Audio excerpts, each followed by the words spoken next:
Yo, check us out. Chuck the Public Enemy. Yo, what's up? This is DJ Yella from the world's most dangerous group. What's up? This is DOC, the diggy motherfucking dog. Yo, what's up? This your boy C-Man. What up, yo? This is E-Shot. This is Jerry Heller, motherfucker. It's your boy DJ Paul KOL from 36 Block. Young Busy Bone. Vice One. It's your man Mastermind, the Hellraiser. Yo, this is DJ Ready Red. What up? This is the real Rick Ross, and you're listening to me on the Murder Master Music Show. Killer Groove. It's a killer groove. Killer groove. This man's career spans, several decades. I mean, we're talking about somebody, he has hundreds of gold and platinum and multi-platinum plaques. I mean, he's just one of the guys from the West Coast that really helped kick things off, you know what I'm saying, along with other greats like, Greg Mack. Man, I'm talking about Todd Sir T. Welch, man. How you doing, brother? Take us back to when you were in 8th grade breaking hip-hop records before anybody. Back in the day, on the West Coast, it was me. I kicked it off, and Ness in Seattle was shortly after me. There was another dude, and his name was DJ Sweet, and he was out of some station. I think it was Stockton. He used to have a little radio show that played hip-hop, and then you had DJ Flash out in Bakersfield, which DJ Flash is the first white rapper. Way before Eminem, way before Third Base, way before the Beastie Boys, way before Vanilla Ice. He was the man. He was back in the 80s, in 1980. So, he gets looked over a lot, man. A lot of people don't give him the props he deserves, but he was the first white rapper. Ness was really the first, he was right after me. So me and Ness are we go back so many years. And then you got people like Scotty D, who's like a LA street legend. People don't give Scotty the props. They don't even give Roger the props. Roger should get so many props because Roger taught promoters how to promote. I couldn't even take his ass to the record companies because they fucking, like the Met, Ken Wilson, all these guys would call me, T, don't bring Roger, because Roger go in there and jack all their shit. He just load up boxes and start carrying that shit out with a dolly. Central Valley's always been known for breaking records. They break here before anywhere else, break here before LA. DJ Flash came shortly after I did. He was about a year after me. If a record's gonna break, especially in the beginning, early stages of hip-hop, it broke out of both of us at the same time. And it broke out of Central Cali or it broke out of Northern Cali or both. But here's DJ Lord Sinister from France. Sid, you there, brother? Which one's the game? Can you tell us about your program you did on West Coast Radio? He's breaking up really bad, man. He sent me the question. He basically said, tell us about, the first record that you broke on the West Coast in '79, the first hip-hop record. Is that right, Sin? Yeah, right.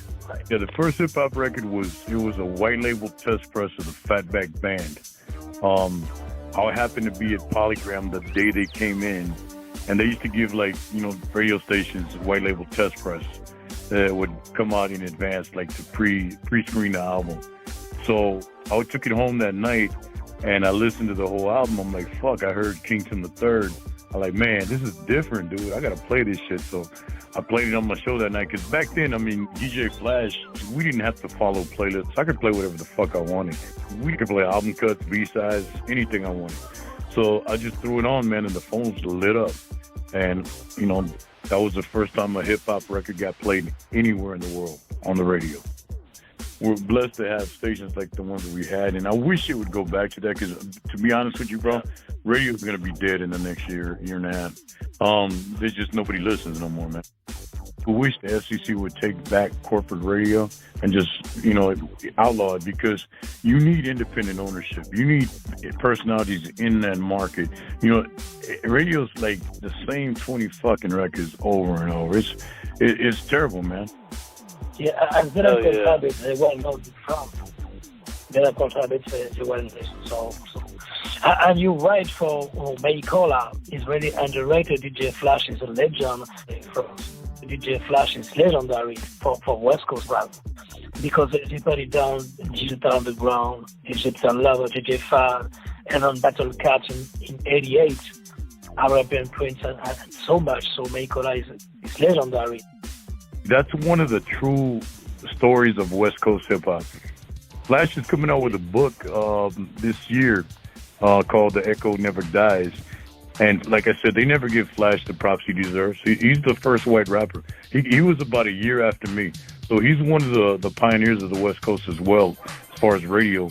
And, well, not only radio, but as a rapper, because he was a man, you know, and it's like, you know, then you got people that just, they get overlooked, man, because everybody wants to take that shine. And I just get mad when I see these interviews. You got stories like LA, you got LAPD saying they broke this and that. LA never was first on a record, man. The last time LA was first on a record was K-Day. It was K-Day when Greg was there. After that, they've never been first on any shit like that. I mean, they've always added it later. They might have gave it a couple spins in the mix show, but everything's always broke out of Central and Northern California. You know, that's the biggest breakout market in the country. It's been like that for years, and you got a PD claiming that he did this, he broke it. No, you didn't. You solidified the record. I mean, you made it famous in your market because, you know, it's the number 2 market in the country. You know, but you didn't break it. When you break a record, you're the first. It breaks out of your market. You're the first one to play it on the radio. That's breaking the record. When you jump on the record or help blow it up, that's different than breaking it. So you can't use the word break if you didn't actually break it. See, like, I consider myself a triple OG because I'm back in the 70s, man. A lot of times people say, well, what about so-and-so? Well, so-and-so was there for like 6 months and gone. You know, and then they never did anything else. I mean, so you can't really call anybody else relevant if they didn't stay in the whole game for some time to put in work, you know? And that's where I, like, you know, bump heads with people because they try to say they did this and they did that. Like, for how long, motherfucker? For a year? You know? That's why and it's the same thing. Like, dope, see a documentary or a book. You ever want to do something like that? Yeah, you know what I need to, man. Everybody keeps telling me that. I mean, Splash wanted me to write some pages for his book, and Scotty's been telling me that shit. I need to, you know, like I said, Scotty's got a book coming out this year and a video or movie documentary called How the West Will Won by Scotty D. Spencer. That's something that West Coast hip-hop fans really need to get their hands on. Also, like, Flash is going to come out with a series of books called The Echo Never Dies. That's something you need to get your hands on. Sean Kennedy is coming out with some film or some documentaries, some shit. Sean was one of the Bay Area legends that did it real big up there. He's coming out with some shit that you really need to get your hands on. And Octavius Miller, who's another double OG from the West Coast that did a lot of shit back in the day, he's coming out with some shit. You know, like I said, out of all the promoters, probably about 50 that are well known, but only 10 of us were like the godfathers of the promoters.